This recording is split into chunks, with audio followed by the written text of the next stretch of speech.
Hi everyone, હું કેવલ ઠક્કર આપ સૌનું ફરી એકવાર યુસીડીસી વર્ચ્યુઅલમાં સ્વાગત કરું છું। લાસ્ટ લેક્ચરમાં આપણે દબાણ અને પવનનું ભાગ 1 જોઈ ગયા હતા। આજનો આપણો મુદ્દો છે એનો ભાગ 2। તો ભાગ 2 માં મુદ્દા કયા રહેશે? પવન, એના પ્રકાર, ગ્રહીય પવનો અને સ્થાનિક પવનો, વિશ્વના રણ પ્રદેશ અને એટ લાસ્ટ એના રિલેટેડ કંઈક ઇન્ટરેસ્ટિંગ ફેક્ટ। તો પવનના પ્રકાર કયા કયા છે? પવનના પ્રકાર મેઇનલી 3 છે। કાયમી પવનો અથવા ગ્રહીય પવનો કહીએ છીએ આપણે એને, કાયમી પવનો અથવા ગ્રહીય પવનો। મોસમી પવનો, આ મુદ્દાનો જે સ્ટડી છે એ આપણે ભારતની ભૂગોળમાં જે આપણે ભારતની ચોમાસાની પ્રક્રિયા ભણીશું ત્યારે આપણો મુદ્દો સમજીશું। અને ત્રીજો મુદ્દો છે સ્થાનિક પવનો, લોકલ વિન્ડ્સ। તો મેઇનલી કાયમી પવનો અને સ્થાનિક પવનો આજનો આપણો મુદ્દો રહેશે। કાયમી પવનોમાં પૂર્વીય પવનો, પશ્ચિમીય પવનો અને ધ્રુવીય પવનો, જે આપણે લાસ્ટ લેક્ચરમાં સમજી ગયા હતા। દબાણ પટ્ટાની સાથે જે ડાયાગ્રામમાં પવનો સર્જાય છે એ આપણા કાયમી પવનો છે, અથવા એને આપણે પ્લાનેટરી વિન્ડ્સ પણ કહીએ છીએ। સ્થાનિક પવનો સ્થાનિક ટોપોગ્રાફી, સ્થાનિક ભૌગોલિક રચનાને કારણે સર્જાતા પવનો છે, જેમાં દરિયાઈ અને જમીની પવન, પર્વત અને ખીણના પવન, ચિનૂક, ફોએન, લૂ, નોર્વેસ્ટર, મિસ્ત્રાલ,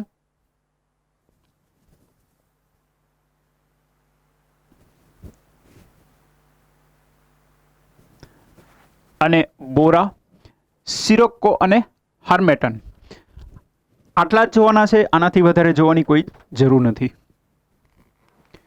જોઈએ કાયમી પવનો।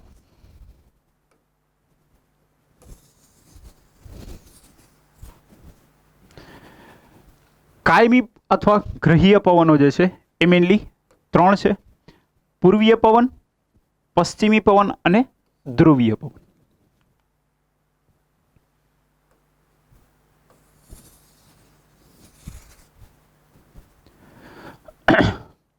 પૂર્વીય પવનો જે છે કર્કવૃત્ત અને મકરવૃત્તથી વિષુવવૃત્ત તરફ વહે છે, અથવા એને બીજી લેંગ્વેજમાં કહીએ તો કયાથી કયા દબાણ પટ્ટા તરફ વહે છે? સબટ્રોપિકલ હાઈ પ્રેશર બેલ્ટથી ઇક્વેટોરિયલ લો પ્રેશર બેલ્ટ તરફ વહે છે। તેને વેપારી પવનો પણ કહેવાય છે। તમામ પવનોમાં તે સૌથી નિયમિત છે, મોસ્ટ રેગ્યુલર છે, કેમ કે આખા વર્ષ દરમિયાન આ જ વિસ્તારમાં ટ્રોપિક ઓફ કેન્સરથી કેપ્રિકોનનો જે વિસ્તાર છે આ પટ્ટામાં તાપમાનમાં ફેરફાર વધારે થતો નથી। ઓવરઓલ એવરેજ ટેમ્પરેચરની જે રેન્જ છે એ જળવાઈ રહે છે, એના કારણે એ સૌથી નિયમિત રીતે વહે છે। તે હેડલી સેલ સર્ક્યુલેશનનો ભાગ છે। સેલ સર્ક્યુલેશન એટલે એક સાયકલ જ્યાં પૂરી થાય। આપણે દબાણ પટ્ટામાં કોન્સેપ્ટ સમજી ગયા હતા કે વિષુવવૃત્તીય વિસ્તારથી જે પવન ઉપર જાય છે, ઠંડુ પડે છે અને ફરી નીચે આવે છે 30 થી 35 ડિગ્રી અક્ષાંશમાં, તો ફરી એ પવનો જે છે એ હાઈ પ્રેશરથી લો પ્રેશર તરફ વહે છે। મતલબ આ એક સાયકલ પૂરી થાય છે, એને આપણે એક સેલ કહીએ છીએ।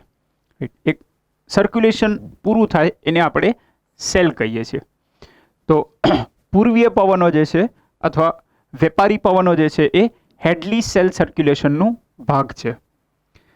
વેપારી પવનો ડોલ્ડ્રમમાં મળે છે। ડોલ્ડ્રમનું કોન્સેપ્ટ પણ આપણે લાસ્ટ લેક્ચરમાં સમજી ગયા હતા। ઇક્વેટોરિયલ લો પ્રેશર બેલ્ટને આપણે ડોલ્ડ્રમ કહીએ છીએ।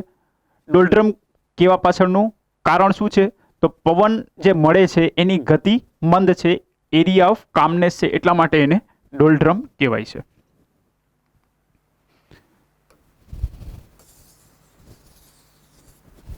નેક્સ્ટ, પશ્ચિમી પવનો।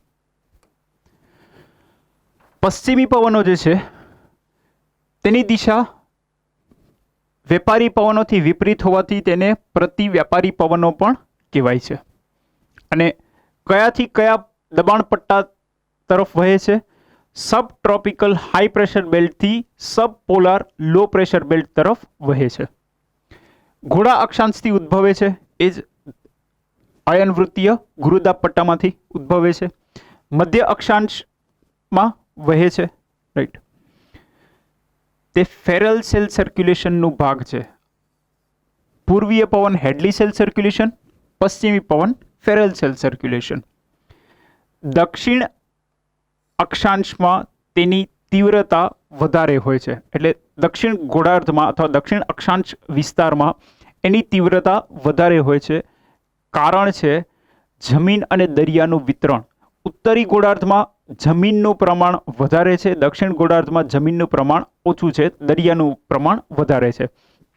ઉત્તરી ગોળાર્ધમાં જમીનનું પ્રમાણ વધારે હોવાને કારણે શું થાય છે, પવનનું જે એક પાથ હોય, જેનું પથ હોય, એમાં અડચણો આવે. પર્વતો સ્વરૂપે પર્વતમાળાઓ હોય છે, પઠારીય પ્રદેશ હોય, તો જે પવનનું જે નોર્મલ ફ્લો હોય એમાં બાધા ઉત્પન્ન થાય છે. જ્યારે દક્ષિણ ગોળાર્ધમાં ફક્ત એ વિસ્તારમાં દરિયો હોવાને કારણે પવનની ગતિ છે એ વધારે હોય છે. મધ્ય અક્ષાંશના ચક્રવાત સાથે સંકળાયેલું છે. આ પણ મુદ્દો યાદ રાખવાનું છે. મધ્ય અક્ષાંશના ચક્રવાત, જેને આપણે એક્સ્ટ્રા ટ્રોપિકલ સાયક્લોન પણ કહીએ છીએ, એ હંમેશા સબ ટ્રોપિકલ લો પ્રેશર બેલ્ટ જે હશે એમાં જ સર્જાય છે. એના અન્ય નામ પણ છે. હવે આ જે નામ પડે છે એની તીવ્રતા વધારે હોવાને કારણે,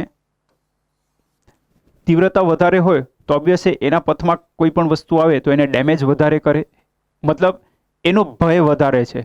ભય વધારે છે એટલા જ માટે નામ એવા છે. રોરિંગ 40s, ફ્યુરિયસ 50s અને શ્રીકિંગ 60s. હવે આ જે 40, 50 અને 60 જે છે એ અક્ષાંશ દર્શાવે છે અને એના પરથી એના નામ પડે છે. 40, 50, 60. ધ્રુવીય પવનો.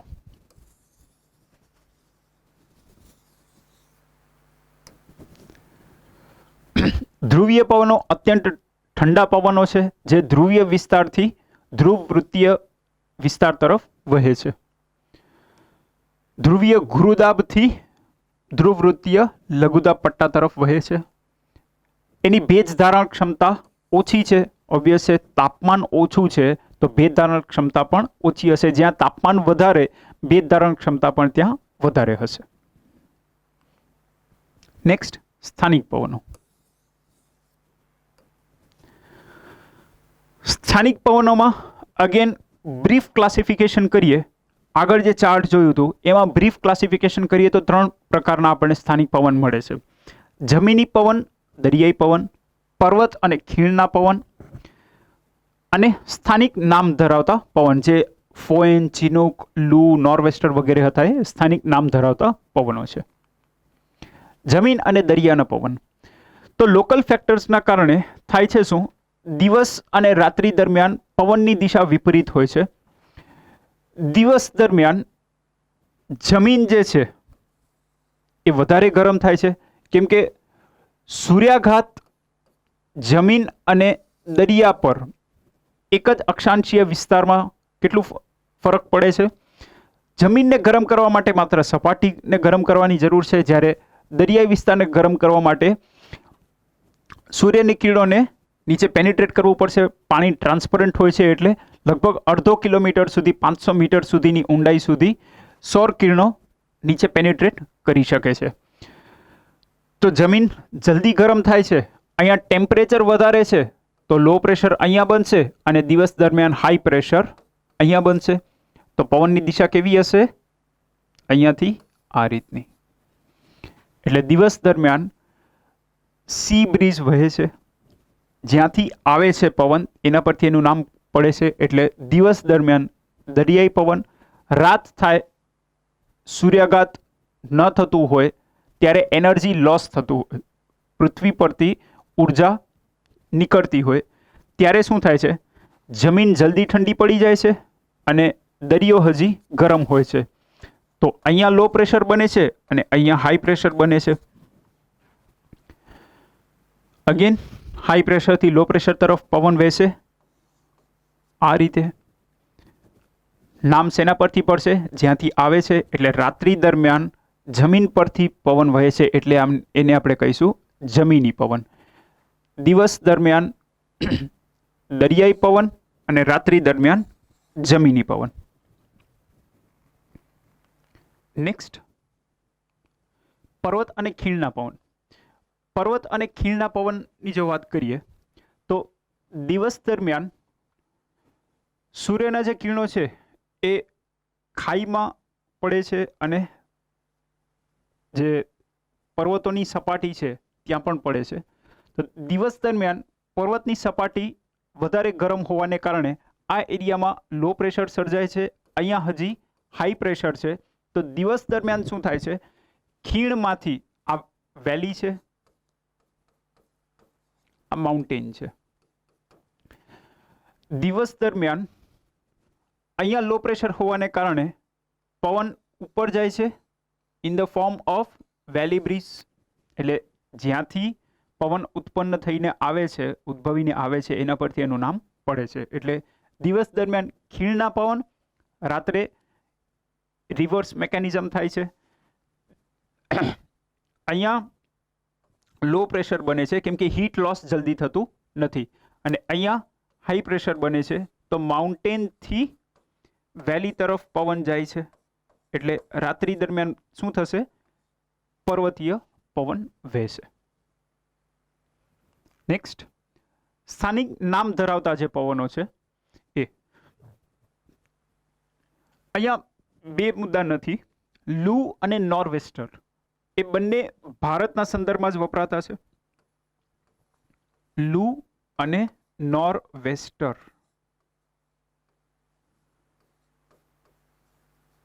લૂ આપણને ખ્યાલ છે કે આપણે આ શબ્દથી પરિચિત છીએ. ઉનાળામાં જે ગરમ પવનો વહેતા હોય એને આપણે લૂ કહીએ છીએ. પણ એમાં એક મુદ્દો યાદ રાખવાનો છે, તેની દિશા કઈ છે. એની દિશા છે પશ્ચિમથી પૂર્વ તરફની, અને પાકિસ્તાન અને ઉત્તરથી મધ્ય ભારતમાં પશ્ચિમ તરફથી પૂર્વ તરફ વહેતા જે ગરમ પવનો છે એને આપણે લૂ કહીએ છીએ. નોર્વેસ્ટર જે છે એ ચોમાસા દરમિયાન ખાસ કરીને પશ્ચિમ બંગાળનો જે વિસ્તાર છે ત્યાં જે તોફાની વાતાવરણ સર્જાય છે, એ જે પવનો છે લોકલ ફેક્ટર્સના કારણે સર્જાતા, એને આપણે નોર્વેસ્ટર કહીએ છીએ. જોઈએ ચિનુક. ચિનુક એ નોર્થ અમેરિકામાં, ખાસ કરીને યુએસ અને કેનેડામાં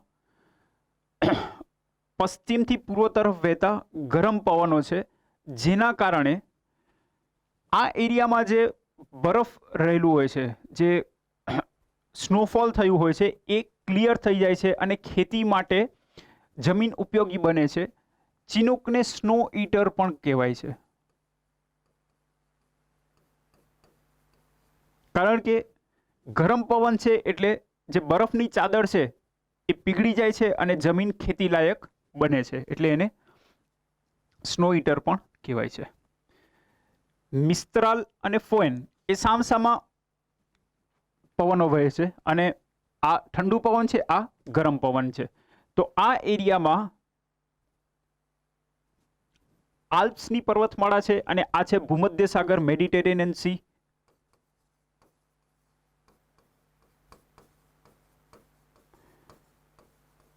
મેડિટેરેનિયન સી છે. તો સિમ્પલી ફોએન મેડિટેરેનિયન સીથી યુરોપ તરફ વહેતા ગરમ પવન છે, અને મિસ્ત્રાલ જે છે એ યુરોપીય ખંડથી ભૂમધ્ય સાગર તરફ વહેતા ઠંડા પવનો છે. બોરા એ ઈસ્ટર્ન યુરોપથી સેન્ટ્રલ યુરોપ તરફ વહેતા ઠંડા પવનો છે. સિરોક્કો જે છે એ અહીંયા એટલાસ માઉન્ટેન આવેલા છે, રાઈટ. આ સહારાનું રણ છે એટલે ગરમ વિસ્તાર છે, અને અહીંયા એટલાસ માઉન્ટેન આવેલા છે. એ એરિયામાંથી ભૂમધ્ય સાગર તરફ વહેતા ગરમ પવનો છે. હર્મટન, જેને ડોક્ટર વિન્ડ પણ કહેવાય છે, એ પશ્ચિમ આફ્રિકા ખંડથી સેન્ટ્રલથી સાઉથ એટલાન્ટિક તરફ વહેતા ગરમ પવનો છે. તો આ સ્થાનિક નામ ધરાવતા અમુક પવનો છે.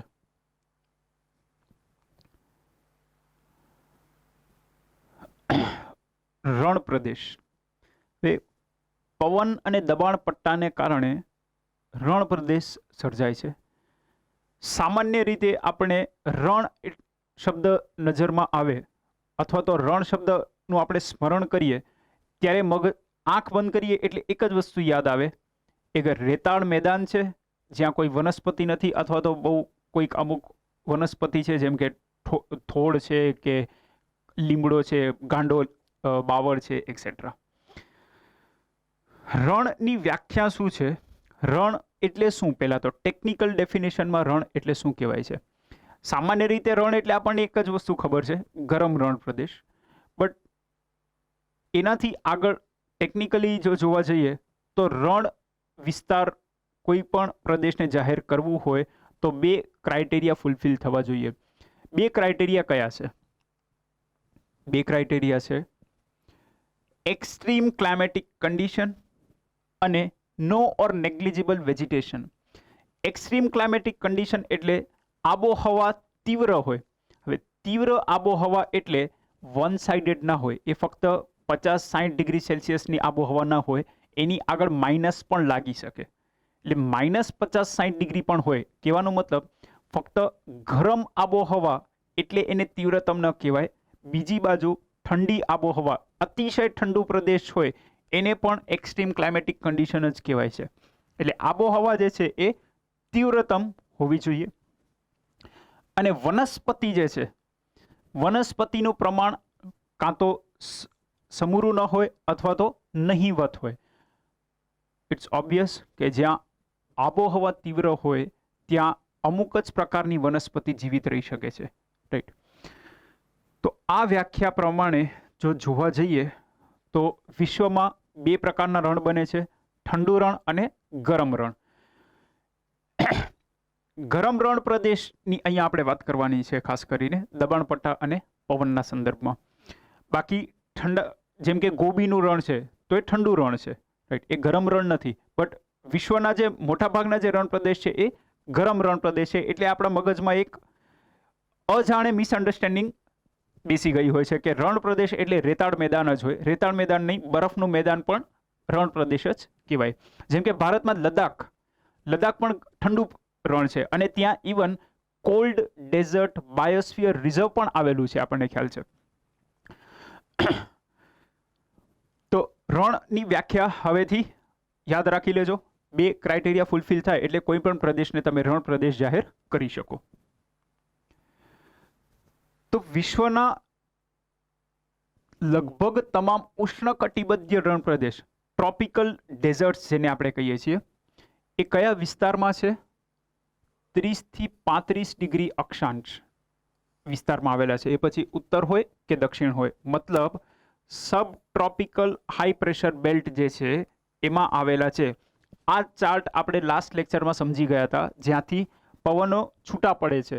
હાઈ પ્રેશર છે તો ઉપર વેસ્ટર્લીઝ જાય છે અને નીચે ઈસ્ટર્લીઝ જાય છે. એટલે પવનો અહીંયાથી જુદા પડે છે.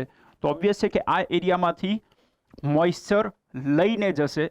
મોઇશ્ચર લઈને જાય એટલે આબોહવા કેવી બને? ગરમ અને શુષ્ક આબોહવા બને છે.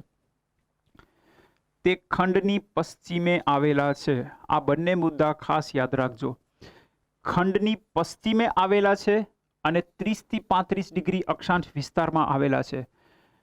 આ 2 ફેક્ટ છે, પણ બંને માટેના કારણો અલગ છે.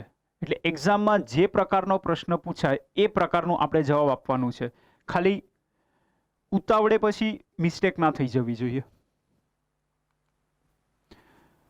30 થી 35 ડિગ્રી અક્ષાંશ વિસ્તારમાં શા માટે આવેલા છે? તો એનો જવાબ મળે છે આપણને અહીંયાથી જ.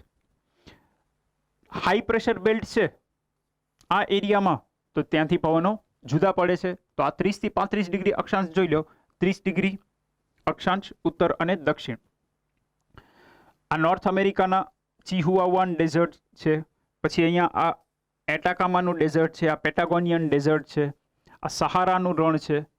30 થી 35 ડિગ્રી એટલે એવું જરૂરી નથી કે એ જ પટ્ટામાં હોય. રણ પ્રદેશ ફેલાતા પણ રહેતા હોય, રાઈટ? એટલે પણ એ પટ્ટામાં તો એનું વિસ્તાર પડતું જ હોય. આ સાઉદી અરેબિયા અથવા અરબ ડેઝર્ટ છે. ભારતની જો વાત કરીએ તો ભારતનું થારનું રણ છે, રાજસ્થાન ને ગુજરાતમાં વિસ્તૃત છે. ઓસ્ટ્રેલિયાનું ગ્રેટ સેન્ડી ડેઝર્ટ છે, ગ્રેટ સિમ્સન ડેઝર્ટ પણ છે. આફ્રિકામાં કાલાહારી ડેઝર્ટ પણ છે. તો આ બધા ગરમ રણ પ્રદેશ જે છે એ 30 થી 35 ડિગ્રી અક્ષાંશમાં આવેલા છે. એનું કારણ છે આ ગુરુદાબ પટ્ટો, ગુરુદાબ પટ્ટામાંથી પવનો જુદા પડે છે એટલા માટે અહીંયા 30 થી 35 ડિગ્રી અક્ષાંશ વિસ્તારમાં આવેલા છે. જોઈએ બીજો મુદ્દો કે ખંડની પશ્ચિમ બાજુએ કેમ આવેલા છે. ખંડની પશ્ચિમ બાજુએ આવેલા છે એના માટેનું જવાબદાર કારણ છે પવનની દિશા. હવે પવનની દિશા તમે જોઈ લો, પવન છે પૂર્વીય, પૂર્વથી વહે છે, પણ પૂર્વથી પશ્ચિમ તરફ જતા ખંડ પરથી જે મોઇસ્ચર છે, જે ભેજ છે એ લઈને જાય છે. આ એરિયા જો, આ હોર્સ લેટિટ્યુડ્સ છે, આ ટ્રેડ વિન્ડ્સ વહે છે, આ ડોલ્ડ્રમ વિસ્તાર છે. આ એરિયામાંથી પવન આમ વહેશે તો આ એરિયામાં આ જે એરિયા બનશે ત્યાંથી મોઇસ્ચર લઈને જશે તો અહીંયા આબોહવા સૂકી બને છે. સેમ વે અહીંયાથી આમ થઈને આમ પવનો જશે તો આ આખો એરિયા જે છે એ સૂકું પ્રદેશ બનશે.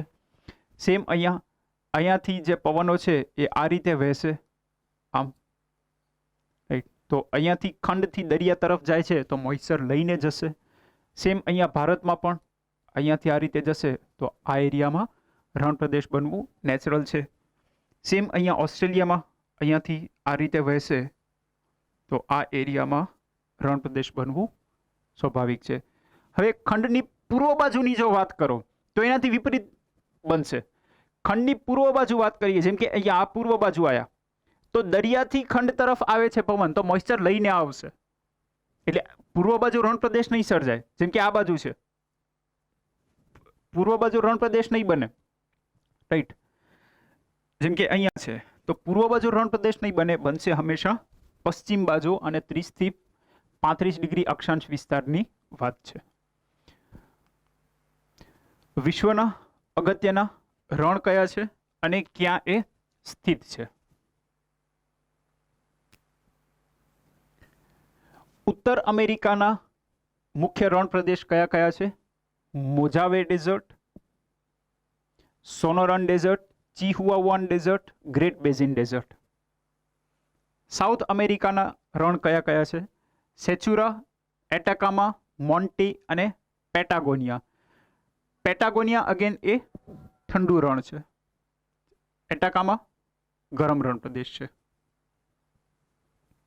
પછી સહારાનું રણ, સહારાનું રણ આપણને ખ્યાલ છે વિશ્વનો સૌથી મોટો ગરમ રણ પ્રદેશ છે. નામીબ અને કાલાહારી ડેઝર્ટ. પછી આ આરબ પેનન્સુલા આખું રણ પ્રદેશ છે. ભારતનું જે રણ પ્રદેશ છે એને આપણે થારનું રણ કહીએ છીએ. અહીંયા ગોબીનું રણ છે, અહીંયા ટકલા મકાન વગેરે. બાકી એટલા બધા ઇમ્પોર્ટન્ટ નથી, નામ યાદ રાખવાના. પછી ઓસ્ટ્રેલિયાની જો વાત કરીએ તો great sandy desert, Gibson, great Victoria desert, Tanami desert અને સિમ્પસન ડેઝર્ટ. અમુક નામ વર્લ્ડ જિયોગ્રાફીમાં યાદ રાખવા પડશે. સિમ્પલી વર્લ્ડ જિયોગ્રાફી એટલે શું છે? આ જ જે મુદ્દા આપણે પેરેલલી ચાલે છે, ફેક્ચ્યુઅલ ડેટા વર્લ્ડ જિયોગ્રાફીના કન્ટેક્સમાં જોવાનું છે. તો આ થઈ ગયા વિશ્વના રણ પ્રદેશ.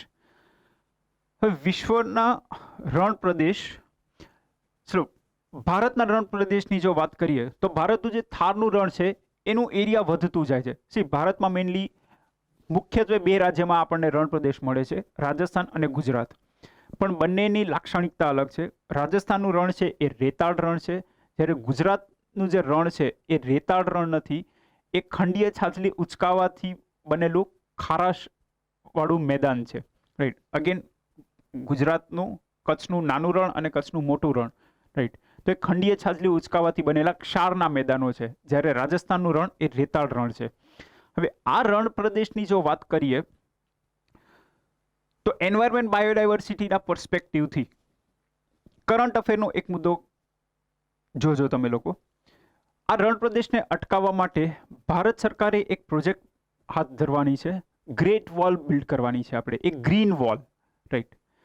ગ્રીન વોલ પોરબંદરથી પાણીપત સુધીની એક ગ્રીન વોલ હશે, જેના કારણે એક તો રણ પ્રદેશ અટકતું થશે અને ઓવરઓલ આપણે જે પેરિસ એગ્રીમેન્ટ હેઠળ જે ટાર્ગેટ અચીવ કરવાના છે એ પણ હાસિલ કરી શકીશું.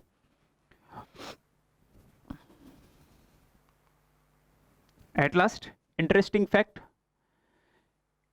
Fact about deserts and winds. આગળ આપણે જોયું કે રણ પ્રદેશની વ્યાખ્યા શું છે. રણ પ્રદેશની વ્યાખ્યા એટલે આબોહવા તીવ્રતમ હોય અને નંબર 2 વનસ્પતિનું પ્રમાણ નહીવત હોય અથવા ન હોય. હવે એ વ્યાખ્યા પ્રમાણે જો આપણે જોવા જઈએ તો વિશ્વનું સૌથી મોટું રણ કયું બને છે? એન્ટાર્કટિકા, નહીં કે સહારા. અગેન એક્ઝામમાં કન્ફ્યુઝન થાય. એક્ઝામમાં જો પૂછે કે વિશ્વનું સૌથી મોટું રણ કયું, ડિપેન્ડ કરશે ઓપ્શન પર. જો ઓપ્શનમાં એન્ટાર્કટિકા હોય તો આપણે એન્ટાર્કટિકા જ લખવાનું છે, ન હોય તો બાય ડિફોલ્ટ રણ પ્રદેશ ક્યાંક અજાણે આપણે બાય ડિફોલ્ટ ગરમ રણ જ કન્સિડર કરીને ચાલતા હોઈએ છીએ, એટલા માટે સહારા પકડીને ચાલજો. બટ ટેકનિકલ ડેફિનેશન પ્રમાણે જો જોવા જઈએ તો વિશ્વનું સૌથી મોટું રણ બને છે એન્ટાર્કટિકા. અને ઇવન ગૂગલ સર્ચ કરશો તો પણ વિશ્વનું સૌથી મોટું રણ એન્ટાર્કટિકા જ બતાવશે. સહારાનું જે રણ છે એ કુલ 11 દેશમાં વિસ્તૃત છે. 11 દેશ કયા કયા છે? વેસ્ટર્ન સહારા, મોરિટાનિયા, મોરોક્કો, માલી, અલ્જીરિયા, નાઇજર, તુનિશિયા, લિબિયા, ચેડ, સુદાન અને ઇજિપ્ત. કન્ફ્યુઝન ન થવું જોઈએ સુદાન અને સાઉથ સુદાનમાં. સાઉથ સુદાનમાં સહારાનું રણ ફેલાયેલું નથી, એ ફક્ત સુદાન સુધી જ સીમિત છે. તો સહારાનું રણ 11 દેશોમાં વિસ્તૃત છે અને એટલાસની પર્વતમાળા આ એરિયામાં છે. રાઈટ. એટાકામાનું જે રણ છે, દક્ષિણ અમેરિકાનું એટાકામાનું રણ, એ પૃથ્વી પરનું સૌથી શુષ્ક પ્રદેશ છે, ડ્રાયેસ્ટ પ્લેસ ઓન અર્થ, જ્યાં આખા વર્ષ દરમિયાન ઘણીવાર વરસાદ સમૂરું નથી પડતું. આખા વર્ષ દરમિયાન તો જવા દો, અમુક સ્થળો એવા છે જ્યાં લાખો વર્ષથી પણ વરસાદ નથી પડ્યો, એવા પણ અમુક સ્થળો મળી આવ્યા છે. એટલે ડ્રાયેસ્ટ પ્લેસ ઓન અર્થ એટલે એટાકામાનું રણ. તો અહીંયા આ મુદ્દો આજે પૂરો થાય છે. દબાણ અને પવન ભાગ 1 અને ભાગ 2. નેક્સ્ટ લેક્ચરમાં અગેન ફરી મળીશું કંઈક નવા મુદ્દા, નવા ટોપિક સાથે, નવા ઇન્ટરેસ્ટિંગ ફેક્ટ સાથે. Till then stay safe. Thank you.